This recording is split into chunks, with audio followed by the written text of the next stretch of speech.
একবার এক খ্রিস্টান পাদ্রী হযরতে ওমর ফারুক রাদিয়াল্লাহু তাআলা আনহুর কাছে চলে আসলেন।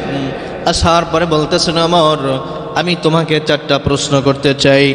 যদি তুমি এই 4টা প্রশ্নের জবাব দিতে পারো তাহলে আমি খ্রিস্টান কথা দিচ্ছি, আমি কালেমা পড়ে মুসলমান হয়ে যাব। আর যদি তুমি এই 4টা প্রশ্নের জবাব না দিতে পারো তাহলে তুমি বলো তুমি কি করবা। ওমর ফারুক রাদিয়াল্লাহু তাআলা আনহু বললেন, শোনো, আমি নবীদের সাথে একসাথে চলেছি, একসাথে যুদ্ধের ময়দানে গিয়েছি, একসাথে মসজিদে নববীর ভিতরে নামাজ আদায় করেছে, একসাথে ওঠা বসা করেছি।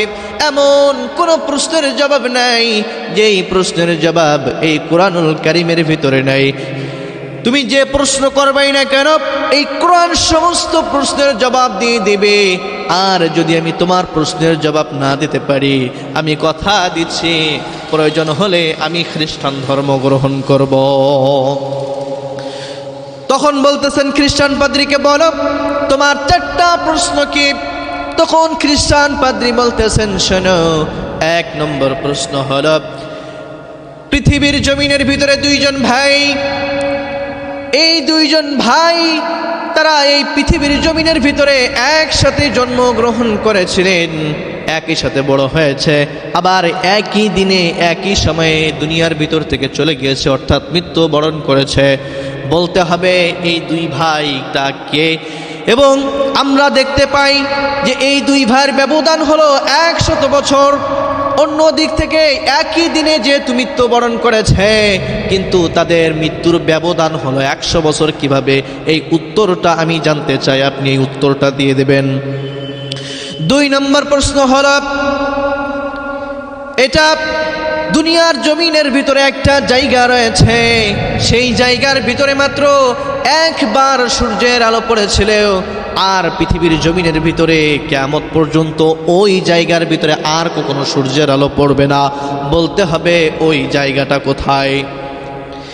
3 নম্বর প্রশ্ন হলো, এটা পৃথিবীর কোন কয়েদখানা, যেই কয়েদখানার ভিতরে শ্বাস নেওয়ার মতো কোনো জায়গা নাই, কোনো মানুষ এই জেলখানার ভিতর থেকে শ্বাস নিতে পারবে না, এই জেলখানার ভিতর থেকে কোনো মানুষ বাহির থেকে খাবার গ্রহণ করতে পারবে না, শ্বাস নেওয়ার কোনো ব্যবস্থা নাই, খাবার বাহির থেকে দেওয়ারও কোনো ব্যবস্থা নাই।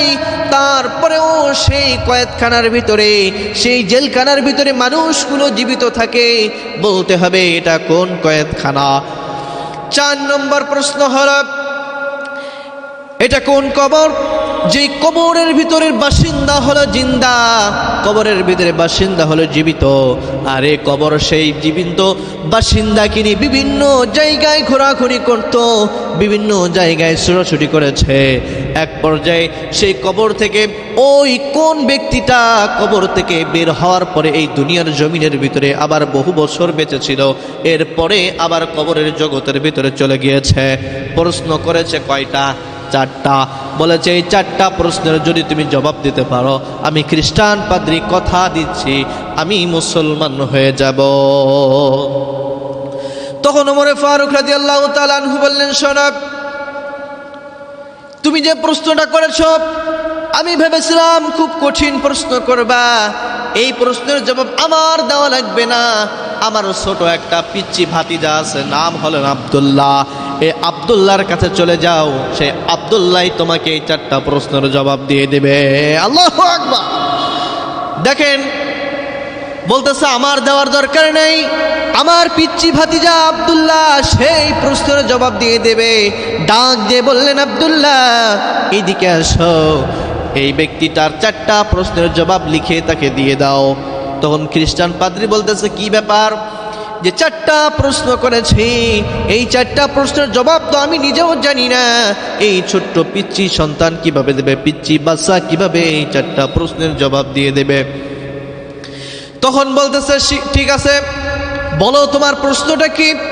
তখন প্রথম প্রশ্ন বললেন, এই দুনিয়ার জমিনের ভিতরে 2 ভাই ছিলেন, যেই 2 ভাই একই দিনে জন্মগ্রহণ করেছে, আবার একই দিনে মৃত্যুবরণ করেছে, কিন্তু তাদের মৃত্যুর ব্যবধান হলো 100 বছর। কিভাবে? এই প্রশ্নটার জবাব আমি জানতে চাই।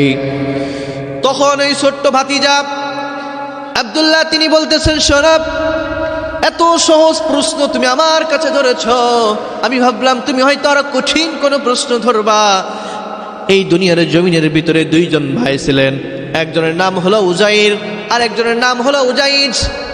এই দুই ভাই দুনিয়ার জমিনের ভিতরে একই দিনে মৃত্যুবরণ করেছিলেন, একই দিনে দুনিয়ার জমিনের ভিতরে এসেছিলেন। কিন্তু এক ভাই নাম হলো উজাইর, তিনি আল্লাহ তাআলার কাছে বলেছেন, আল্লাহ তুমি যে মৃত্যুবরণ করো মানুষকে, এই মৃত্যুবরণ করানোর পরে মানুষকে আবার কিভাবে জীবিত করো, আমি এই দৃশ্যটা দেখতে চাই। আল্লাহ তাআলা তার দোয়াটা কবুল করেছিলেন এবং তাকে মৃত্যুবরণ করানোর পরে আবার 100 বছর পরে আবার তাকে কবর থেকে তুলে নেওয়া হয়েছিল। যেহেতু মৃত্যুবরণ করার পরে আবার কবর থেকে তাকে তোলা হয়েছিল, এজন্য ইসলামের ইতিহাসে দেখা যায় এই দুই ভাইয়ের মৃত্যুর ব্যবধান হলো 100 বছর। তখন খ্রিস্টান পাদ্রী আশ্চর্য হয়ে গেল, এত কঠিন প্রশ্নের জবাব এই ছোট্ট বাচ্চা কিভাবে দিল। এরপরে বলতেছেন, শোনো, এই দুনিয়ার জমিনের ভিতরে এটা কোন জায়গা, যেই জায়গায় একবার সূর্যের আলো পড়েছিল আর কিয়ামত পর্যন্ত আর কোনোদিন ওই জায়গায় সূর্যের আলো পড়বে না, বলতে হবে এটা কোন জায়গা। এই কথা বলার পরে ছোট্ট পিচ্চি ভাতিজা আব্দুল্লাহ তখন বলতেছে, এটা তো খুবই সহজ একটা প্রশ্ন, এটা হলো সেই জায়গা যখন ফিরআউন তার দলবল নিয়ে মূসা আলাইহিস সালামকে তাড়া করেছিল, যখন নীল নদের ভিতরে আল্লাহ তাআলা একটা রাস্তা তৈরি করে দিয়েছিল, ওই রাস্তার ভিতরে আল্লাহ তাআলা তখন সূর্যের আলোটা পড়েছিল। সূর্যের আলোটা যখন ওই রাস্তার ভিতরে পড়েছিল, পড়ার পরে যখন মূসা আলাইহিস সালাম ওই রাস্তা দিয়ে নদী পার হয়ে গিয়েছে, তারপর আল্লাহ তাআলা এই রাস্তাটাকে আবার ধ্বংস করে দিয়েছে, পানি দিয়ে আবার বন্ধ করে দিয়েছে। যেহেতু ওই জায়গায় রাস্তা হয়ে গিয়েছিল, ওই জমিনের ভিতরে একবার সূর্যের আলো পড়েছে আর কিয়ামত পর্যন্ত সূর্যের আলো পড়বে না, এটা হলো সেই জায়গা। সুবহানাল্লাহ। 3 নম্বর প্রশ্ন হলো, এটা কোন কয়েদখানা, যেই কয়েদখানার ভিতরে মানুষগুলো থাকে জীবিত, সেখানে কয়েদখানার ভিতরে, জেলখানার ভিতরে শ্বাস নেওয়ার কোনো ব্যবস্থা নেই এবং বাহির থেকে খানা দানা দেওয়ার কোনো ব্যবস্থা নেই, বলতে হবে এটা কোন কয়েদখানা। বলতেছে এটা তো খুবই সহজ, মানুষের ভিতরে, পেটের ভিতরে মানুষ যখন থাকে, এই পেটের ভিতর থেকে বাহির থেকে শ্বাস নেওয়ার কোনো ব্যবস্থা থাকে না, তখন মায়ের ভিতর থেকে শ্বাস নেওয়া হয়। আল্লাহ তাআলা কুদরতি ভাবে এই ছোট্ট শিশুকে খাওয়াই, সুতরাং এই পেটের ভিতর থেকে যেহেতু বাহির থেকে শ্বাস নেওয়ার কোনো ব্যবস্থা থাকে না এবং বাহির থেকে খাওয়ার দাওয়ার কোনো ব্যবস্থা থাকে না, কিন্তু আল্লাহ তাআলা তার কুদরতি ওসিলায় কুদরতি ভাবে এই শিশু সন্তানকে শ্বাস নেওয়ার ব্যবস্থা করে দেয় এবং আল্লাহ তাআলা কুদরতি ভাবে তার খানার ব্যবস্থা করে দেয়। তখন খ্রিস্টান পাদ্রীর চোখগুলো ছানা বড়া হয়ে যাচ্ছে, কি ব্যাপার? প্রশ্নের জবাব তো সবগুলো দিয়ে দিল। তখন বলতেছে আরো একটা তো প্রশ্ন আছে, এটাও তো কঠিন প্রশ্ন, দেখা যাক এই প্রশ্নের জবাব দিতে পারে কিনা। বললে, বলো তোমার 4 নম্বর প্রশ্ন কি? তখন বলতেছে, এটা কোন কবর, যেই কবরটা হলো জীবিত এবং সেই কবরের বাসিন্দা হলো জীবিত। কবর বিভিন্ন জায়গায় সেই বাসিন্দাকে নিয়ে ছুটাছুটি করত, এরপর কবর থেকে আবার দুনিয়ার জমিনের ভিতরে বের হয়ে এসে বহুত বছর বেঁচেছিলেন, এরপরে আবার তিনি মৃত্যুবরণ করেছিলেন। তখন ওমর ফারুক রাদিয়াল্লাহু তাআলা আনহুর ছোট্ট ভাতিজা আব্দুল্লাহ তখন বলতেছেন, শোনো খ্রিস্টান পাদ্রী, এর জবাব হলো হযরতে ইউনূস আলাইহিস সালাম যখন মাছের পেটের ভিতরে বন্দী ছিল, তখন এই মাছ ইউনূস আলাইহিস সালামকে নিয়ে বিভিন্ন জায়গায় ঘোরাঘুরি করেছিলেন। এরপরে এই মাছ তাকে একটা সাগরের পাড়ে তাকে রেখে দিয়েছিল, বমি করে সেখানে বের করে দিয়েছিল। সেই অন্ধকার কবর থেকে বের হয়ে আবার এই দুনিয়ার জমিনের ভিতরেই বহুত বছর বেঁচেছিলেন। এরপরে আবার আল্লাহ তাআলা ডাকে সাড়া দিয়ে অন্ধকার কবর জগতের ভিতরে চলে গিয়েছিল। এটা হলো তোমার 4 নম্বর প্রশ্নের জবাব। এই কথা শুনে খ্রিস্টান পাদ্রী তখন বলল, হাই, এত ছোট্ট বাচ্চা এত সুন্দর চমৎকার জ্ঞান রাখে, তখন তিনি বলতেছেন, আমি যতগুলো প্রশ্নের জবাব দিয়েছি সমস্ত প্রশ্নের জবাব কোরআন আমাকে জানিয়ে দিয়েছে, সুতরাং তুমিও যদি এই কোরআনের ছায়া তলে আসো, এরকমভাবে অসংখ্য অগণিত অজানা কথাও তুমি জানতে পারবা। তখন খ্রিস্টান পাদ্রী বলতেছে, আমি আর দ্বিধাদ্বন্দ্বের ভিতরে থাকতে চাই না, নাও আমাকে এখনই কালেমা পড়ে মুসলমান করে দাও।